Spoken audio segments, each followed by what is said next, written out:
Hey everyone, I'm Noam Alum, a member of the AlmaLinux community. I'm with Benny from the AlmaLinux Foundation, and we're here to introduce you a bit more to the Linux community. How are you today, Benny? I'm good, thanks, Noam. I am very excited to be here.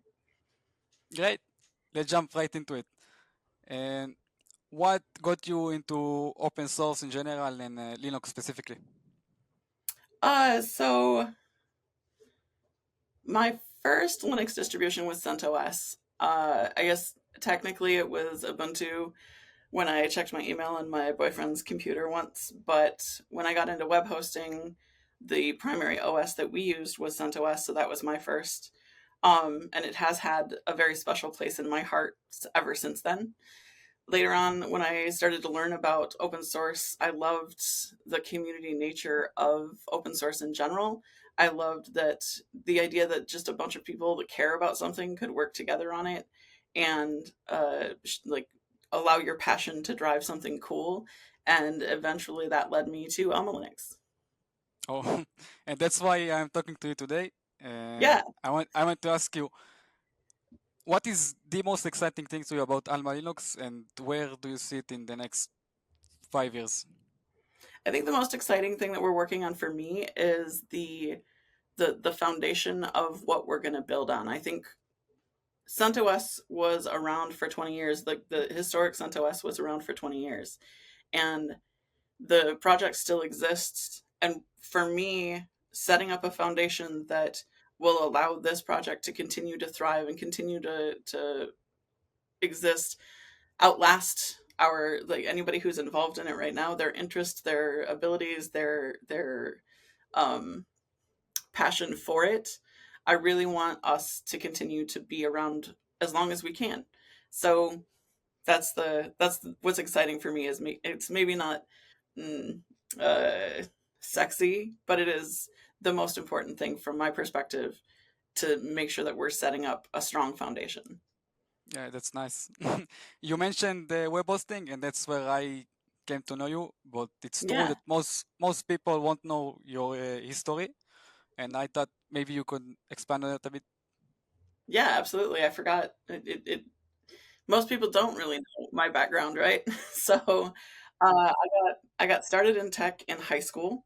I was helping my dad. He was a IT director at a really small school district, about 20 miles from here. And we would over the summer we would do like complete rebuilds of all of the computer labs. So I got really familiar with all of that stuff, and really started to understand computing there.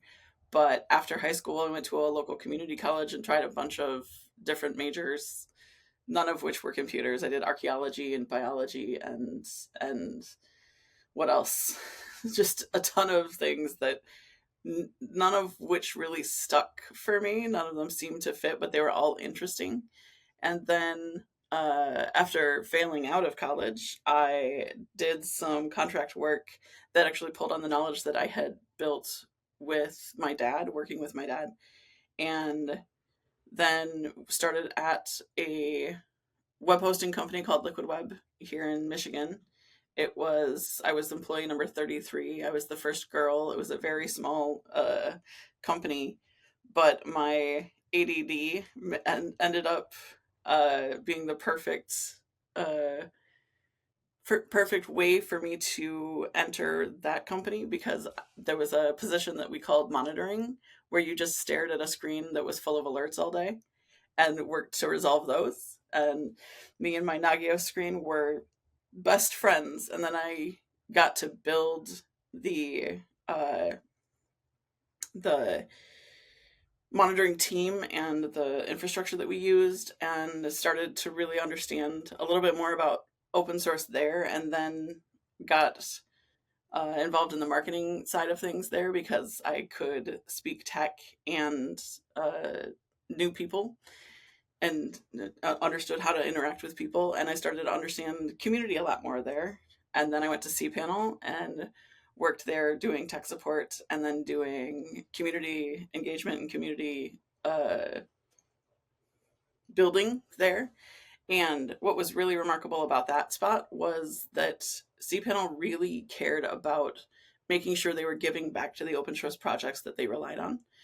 So I got to learn a lot more about what responsible open source consumption was, and got to meet a bunch of people that were in open source, and then moved to Chef to try to help them bounce back from some problems that they were having in their community with their engagement. And I then briefly worked at Microsoft on the open source ecosystem team, which really was my first like head first deep into open source outside of AlmaLinux. I had already joined the AlmaLinux board and was already active in the project, but that was a completely new approach to open source for me, because what Microsoft does is employs people to work at open source projects pretty regularly, and for me it was the OpenSSF. So I got to work at the Linux Foundation but get paid by Microsoft, and that was fantastic. Then when I got laid off from Microsoft last year, it was the perfect time for me to do AlmaLinux full time, because there was a bunch of changes at Red Hat that impacted us. And so I got sponsored to do that, and I've been doing that for just over a year now. Year and about 14 months, and it's been awesome. That's such an amazing journey. I hope mine will be somewhat like yours. Thank you.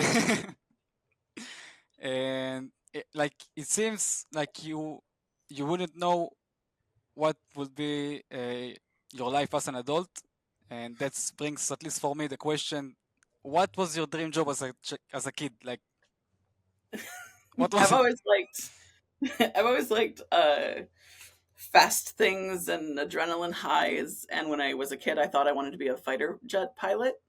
And then I realized that that would require military interaction, and that's not really for me. That's not something that I'm good at.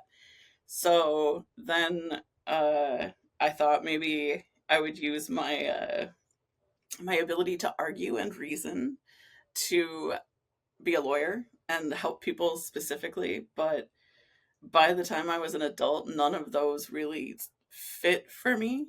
And all I knew was that I wanted to be able to help people and do something with technology. And honestly, I had no idea where that was going to take me. But yeah, That's the dream. that is the dream, right? Well, thanks for joining me today, and thanks for letting the community to know you a bit more. Thank you. Thank you, Noam.